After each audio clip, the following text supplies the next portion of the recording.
सतकेवल विद्या मंदिर Saharsa. Myself, Sajan Kumar Prajapati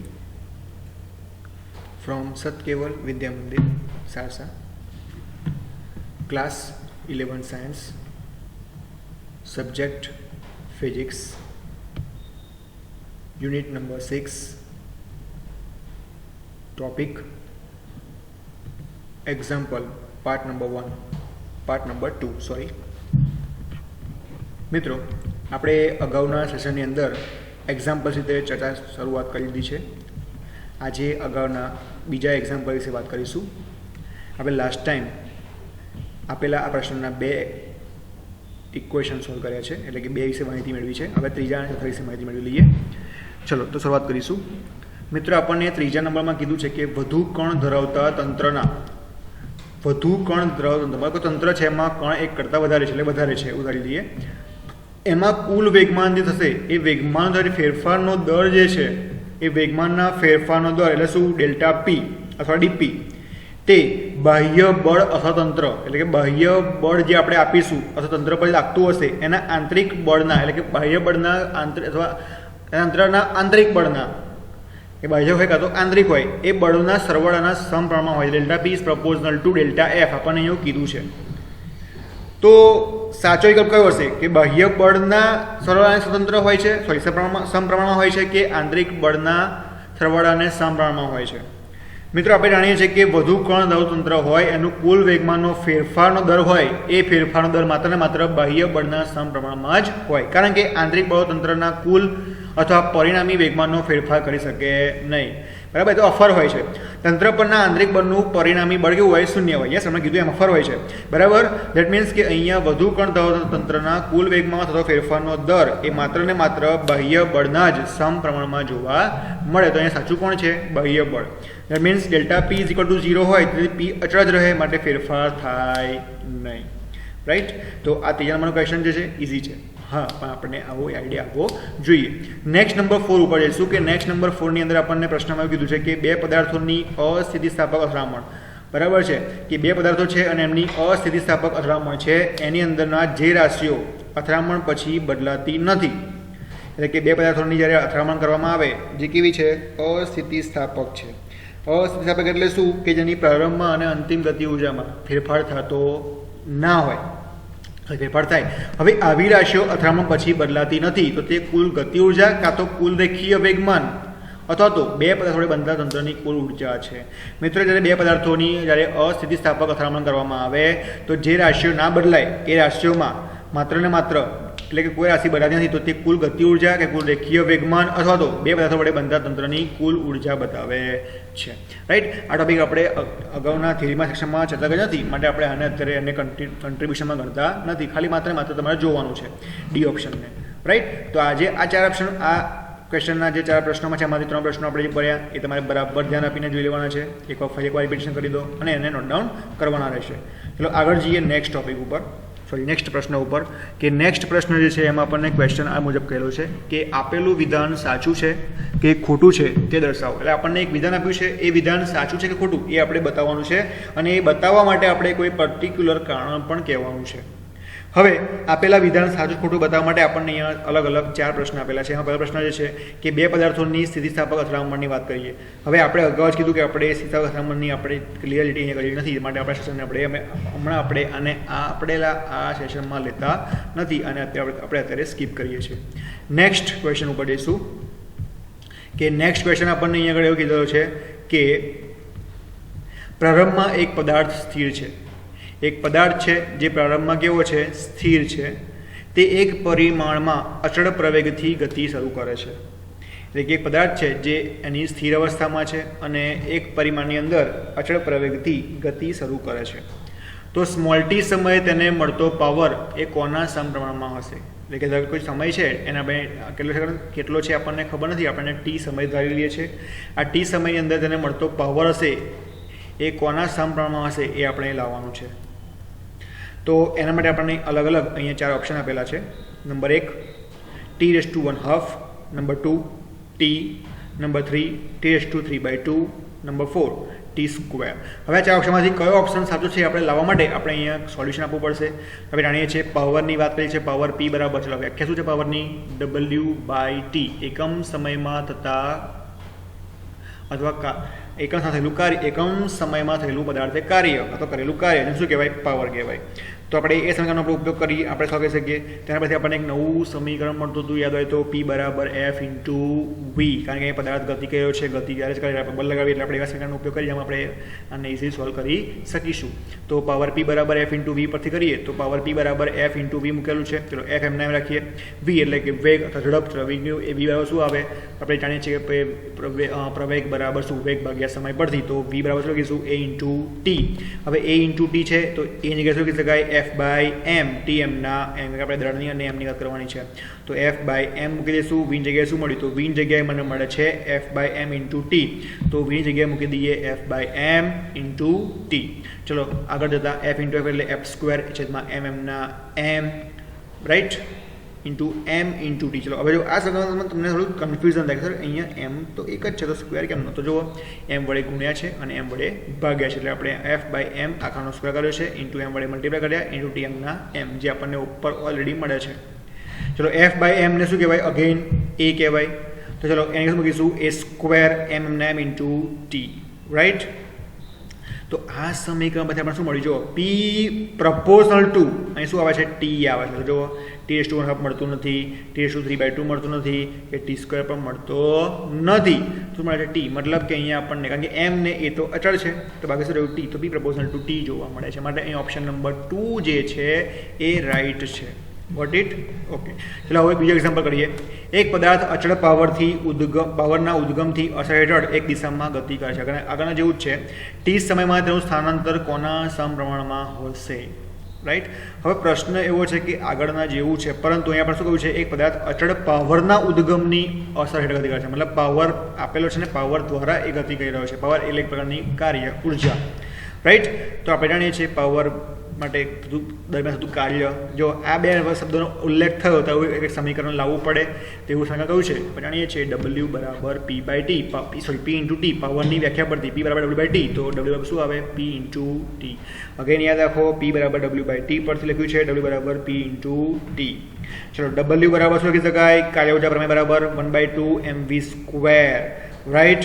હવે direct આવું કેમનું આવ્યું? સમજણ પાડું. ચલો W બરાબર શું લખીશું આપણે? ગતિનો થતો ફેરફાર તો K માઇનસ K0. પરંતુ K0 આપણે એટલે કે પ્રારંભિક ઉર્જા આપણે શૂન્ય લઈએ કેમ? કારણ કે K0 બરાબર 1/2 mv0 સ્ક્વેર આવશે અને K0 બરાબર 1/2 mv0 સ્ક્વેર આવે એમાં v0 શું આવે છે? પ્રારંભિક ઝડપ અથવા વેગ એ તો કેવી હોય? શૂન્ય હોય. તો K0 0 મૂકીશું. બાકી શું રહ્યું? K બાકી રહ્યું. અને K ની જગ્યાએ શું લખીશું? K એટલે ગતિ ઉર્જા, એની જગ્યાએ શું આવે? 1/2 mv સ્ક્વેર. ચલો તો K ની જગ્યાએ મૂક્યા 1/2 mv સ્ક્વેર એટલે કે W છે તો W ની જગ્યાએ મૂકીશું 1/2 mv સ્ક્વેર.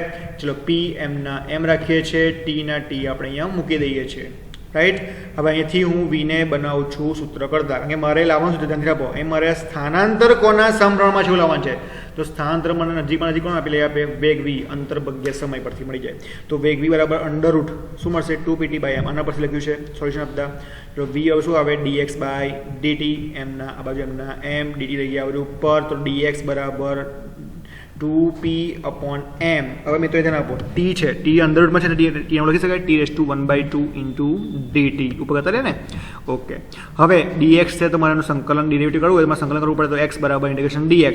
તો x બરાબર અંડર રૂટ 2p/m કોન્સ્ટન્ટ છે બહાર લીધા. T⁻1/2 ઇન્ટુ dt જોવા મળશે.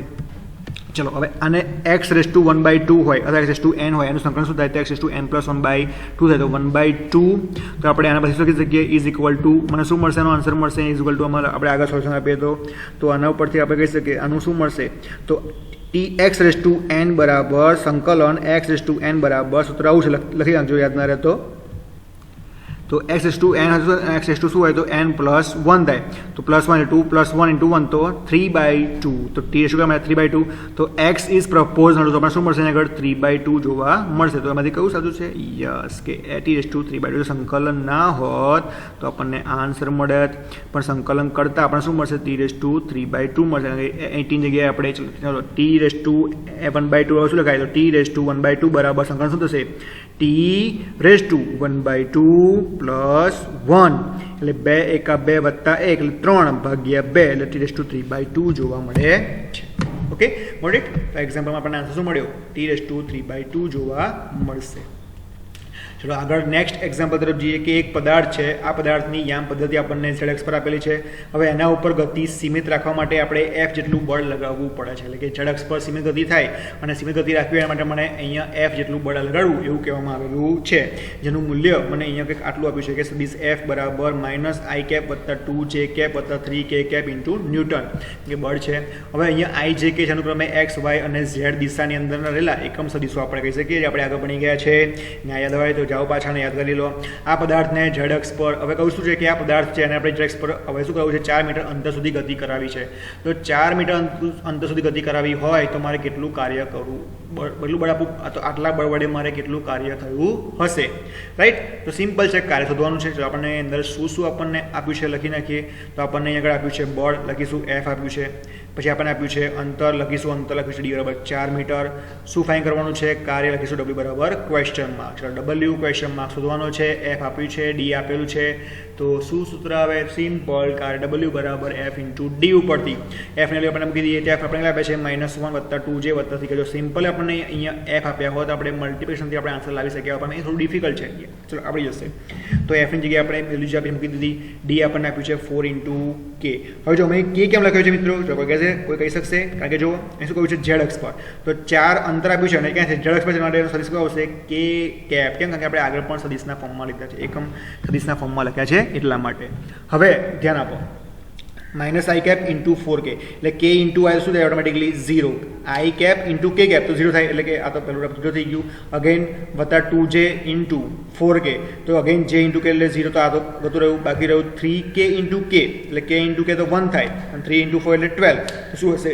12j. 12 જૂલ આપણને આન્સર મળશે. તો આપણને કઈ મળ્યું? 12 જૂલ.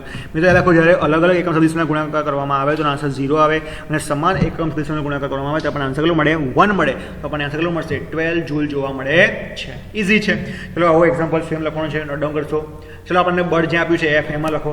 અહીંયા લખીશું અહીંયા લખીશું 2i cap, 3j cap, 4k cap અને અહીં કહી દઈશું 5 મીટર. ચલો સેમ એક્ઝામ્પલ બીજો, અહીં લખીશું 2i cap, 4j cap, 5k cap અને અહીં કહીશું 6 મીટર. તો આના જેવા બંને એક્ઝામ્પલ તમારે હોમવર્કમાં કરવાના છે, યાદ રાખશો. ઓકે, આગળ જઈએ નેક્સ્ટ એક્ઝામ્પલ તરફ. ચલો મિત્રો જુઓ, આપણને જે નેક્સ્ટ એક્ઝામ્પલ છે એમાં આપણને કીધેલું છે કે કોસ્મિક કિરણોના એક પ્રયોગ થઈ રહ્યો છે, જેમાં કોસ્મિક કિરણોનો ઉપયોગ થઈ રહ્યો છે. હવે એ પ્રયોગમાં એક ઇલેક્ટ્રોન છે અને એક પ્રોટોનની હાજરી જોવા મળે છે, એટલે કે એક ઇલેક્ટ્રોન છે અને એક પ્રોટોન છે. હવે એની અંદર જે ઇલેક્ટ્રોનની ગતિ ઉર્જા છે આપણને આપી છે 10 keV. લખીશું ઇલેક્ટ્રોનની ગતિ ઉર્જા બરાબર, ચલો હવે ગતિ ઉર્જા કોની છે? ઇલેક્ટ્રોન, એટલે ગતિ ઉર્જા આપણે લખીશું k, પછી ઇલેક્ટ્રોન એટલે લખીશું ke, એટલે ke બરાબર કેટલી આપી છે? 10 keV, kilo electron volt, right. અને પ્રોટોનની ગતિ ઉર્જા એટલે k અને પ્રોટોન એટલે કે kp બરાબર 100 કિલો ઇલેક્ટ્રોન વોલ્ટ, એટલે કે keV, રાઈટ. એટલે આપણને ke અને kp આપેલા છે. હવે આ બંનેમાંથી ઝડપી કોણ હશે? ઇલેક્ટ્રોન કે પ્રોટોન? ઝડપી એટલે શું આપી છે આપણને? ઝડપ આપી છે કે ઝડપ કોની વધારે હશે? તો ઝડપ એટલે કે v, ઇલેક્ટ્રોનની એટલે કે e, એટલે કે ve બરાબર કે vp બરાબર. બંનેમાંથી ઝડપી કોણ હશે એ આપણે શોધવાનું છે. અને બંનેની ઝડપનો ગુણોત્તર આપણે મેળવવાનો છે. ગુણોત્તર એટલે કે ve અને vp નો આપણે ગુણોત્તર એટલે કે ve/vp શોધવાનું છે, રાઈટ. ઓકે, હવે ગતિ ઉર્જા પરથી આપણે આ શોધવાનું છે, એટલે આપણે લખીશું ગતિ ઉર્જા ke બરાબર 1/2 mev², kp બરાબર 1/2 mpv². આ બંને આપણે બધું પહેલા શેમાં લખી નાખીશું. હવે અહીં લાવવાનું છે ગુણોત્તર, એટલે આપણે લખીશું ગુણોત્તરના ફોર્મમાં ke છેદમાં kp. ચલો કે ની જગ્યાએ મૂકી દઈએ છીએ 1/2 mev² અને kp ની જગ્યાએ મૂકી દઈશું 1/2 mpvp². ઓકે, હવે બંને ઉપરથી જઈએ. ચલો હવે બંનેમાં આગળ વધીએ. તો ચલો આપણે લાવવું છે શું ઝડપ, તો બંનેમાં ઝડપ આવી રહી વી અને વીપી. આપણે લાવવાનું શું છે બંનેનો ગુણોત્તર, તો ઝડપનો ગુણોત્તર બનાવી દઈએ સૂત્ર કરતા. તો વી સ્ક્વેર બાય વીપી સ્ક્વેર બરાબર શું મળશે એમપી કે છેદમાં એમઈ કેપી. સ્ક્વેર કરતા શું આવશે આ બાજુ અંડર રૂટ, એટલે આપણને આ રીતે અંડર રૂટ જોવા મળી જાય. ચલો ગોટ ઇટ, ઓકે ડન. હવે ઇઝ ઇક્વલ ટુ ના ઇઝ ઇક્વલ ટુ ચલો એમપી એટલે કે માસ ઓફ પ્રોટોન, દળ ઓફ પ્રોટોન આપણે આપ્યું છે, હાઈ રહ્યું જો લખ્યું છે, તો લખી નાખીએ 1.67 10⁻⁻27 kg લખી નાખીશું. ઓકે કે એટલે કે ઇલેક્ટ્રોનની ગતિ ઉર્જા, તો કે ઇન્ટુ ઈ આપણે અહીંયા શોધવાનું છે. ચલો કે ઇન્ટુ ઈ, હવે કે ઇન્ટુ ઈ આપણે કેટલી આપી છે 10 કિલો ઇલેક્ટ્રોન વોલ્ટ લખીશું. કે કેટલી આપીશું 10 કિલો, 10 એટલે 10 કિલો ઇલેક્ટ્રોન વોલ્ટ. હવે એક ઇલેક્ટ્રોન વોલ્ટ આપણે કેટલા આપણે લખીશું, તો 1.6 આપણે આપ્યું છે 10⁻19, એટલે એની જગ્યાએ લખીશું 10 મલ્ટીપ્લાય 1.6 10⁻19 બરાબર 10, અને ઇલેક્ટ્રોન વોલ્ટની જગ્યાએ લખીએ છીએ 1.6 10⁻19 લખીએ છીએ. ચલો ગોટ ઇટ, ઓકે. છેદમાં એમઈ એટલે કે માસ ઓફ ઇલેક્ટ્રોન, ઇલેક્ટ્રોનનું આપણને દર કેટલું આપ્યું છે આ રહ્યું 9.11 10⁻31 kg લખી નાખ્યું. ઓકે આગળ જઈએ.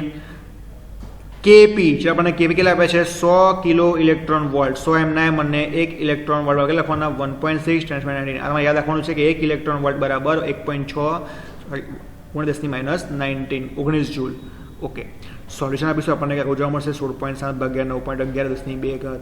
સોલ્યુશન આપો તો આપણને આન્સર કેટલો મળ્યો 13.54 બરાબર છે.